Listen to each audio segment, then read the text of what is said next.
The South Carolina Hall of Fame was founded in Myrtle Beach in 1973 to recognize and honor contemporary and past citizens who have made outstanding contributions to South Carolina's heritage, history, and progress. Author Pat Conroy is one of South Carolina's and America's most well-known writers. His 10 books include 5 novels, 4 works of nonfiction, and a cookbook, and have sold millions of copies worldwide. Critics believe that at the root of Conroy's popularity is his ability to tell a good story and to portray complex human emotions. When I look at his fiction, I'm struck by how really conflict-driven it is. I think it helps to explain the success of his books. Because frequently you have a character, a protagonist, who's haunted or driven or conflicted. So you have the interior conflicts. Then you have a conflict with an institution, whether it's a military school or something like segregation or some other social force. Pat Conroy was born in Atlanta on October 26, 1945. His mother, Peggy Conroy, was a gentle Southerner who encouraged him to write. My mother raised me to be a Southern writer, with great emphasis on the word Southern. And I don't know where she got the idea. Mom didn't go to college. But from the very first time she read me Gone with the Wind when I was 5 years old, she would always say that she wanted some of her children to be writers. And he does say there's a sense in which he felt he had to live up to her aspirations for him and to tell a story that sort of the nameless poor generations that came before him would never have a chance to tell. His father, Donald Conroy, was a Marine fighter pilot. He was the inspiration for the title character in Conroy's novel, The Great Santini. That relationship drives so much of his fiction. And I would point to it as yet another factor in the broad appeal of his work. A military family makes a distinct set of sacrifices. People who come from a military background appreciate this profoundly and instantly. He at least brought this out into the open, and this is why everywhere he goes, he'll meet 100 people who say, "My father was the great Santini." The portrait is so powerful, almost Dickensian, but there's also this great social value in, I think, having a discussion about it and understanding that war redounds through generations and it doesn't end on a battlefield. There's a recognition as well of the essential courage and loneliness, perhaps, of the soldier who is going to give, as Lincoln would say, the last full measure of his devotion to his country. And I think he handles that very sensitively. He gives us a well-rounded portrait of a person that we can't help but have a certain amount of empathy for as well. However awful he might be. He called me a liar my whole life, and he called himself old, lovable, likable, and he would sign my books. I hope you love it, like my son's work of fiction. He underlined fiction 6 or 7 times, and he had trouble with me setting it down. In my view, it takes a measure of real courage to speak up about certain things in your art. And he's certainly done that.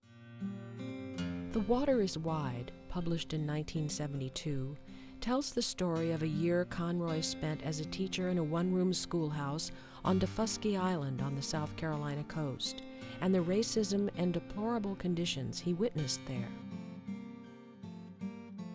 The Lords of Discipline draws upon his experiences as a cadet at the Citadel, the military college of South Carolina.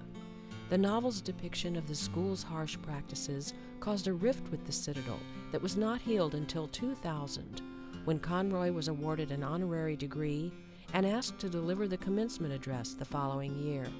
I've had writers tell me they never, ever write autobiographically. I said, what a shame for you.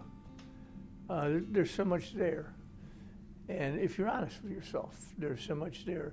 You even learn about yourself and what you want to hide and what you try to hide. And if I find myself trying to hide something, I write it down. By the time Conroy was 16, the family had moved 23 times. When they arrived in Beaufort, South Carolina, young Pat was ready to settle down. I was so sick of moving. I wanted a home so badly. And my mother made a mistake of telling me, why don't you make Beaufort your home? You know, we're going to be here for 2 years. You're going to graduate from high school here. So poor Beaufort, through no fault of its own, caught me in a weak moment, and I have latched onto that poor town like a barnacle. Conroy fell in love with South Carolina. The state has provided him with inspiration, a sense of place, and an appreciation for Southern storytelling. Every time you go around South Carolina, there's something wonderful that leaps out at me. I'm not sure what kind of writer I would have been if I had not come to South Carolina, but I'd be a very, very different one, I know, and I think an impoverished one. I think this state has been a fertility ground for me like nothing else has ever been. Yet the feeling of being an outsider stayed with Conroy, perhaps due in part to the family's Catholic faith. Being a Catholic in itself is the weirdest thing you could be. And I was very happy when the Hare Krishnas showed up at the Atlanta airport and they could take over the weirdness part for the Roman Catholics. Conroy has said that the Catholic Church enhanced his love of language. He'd heard the Latin Mass, he was used to that. He said that reading and prayer were sort of two sides of the same coin for him. Two spiritual acts, ultimately. And Roman Catholicism is, I think, somewhat special in this. It gives you that feeling of awe and wonder and ceremony and ritual. I think you can put Pat Conroy's work in context of a number of other Southern writers who, like him, are of Irish Catholic descent, like Flannery O'Connor. There's Margaret Mitchell, Anne Rice, Cormac McCarthy, a best-selling novelist, and some of his books have been made into films as well. So it turns out that there's a real tradition here of Irish Catholics who have written about the South and captured people's imagination in some pretty powerful ways. Conroy says writing is a journey for him, and his books build slowly, like a coral reef. The reason I'm a writer is I'm trying to explain my own life to myself. What I have lived through, what I have been through, what I have seen, what has caused me suffering, and what has caused me great joy. And I try to put that on the paper every single day of my life. And that is the main reason I can come up with of why I sit alone for years at a time, writing words on a piece of paper.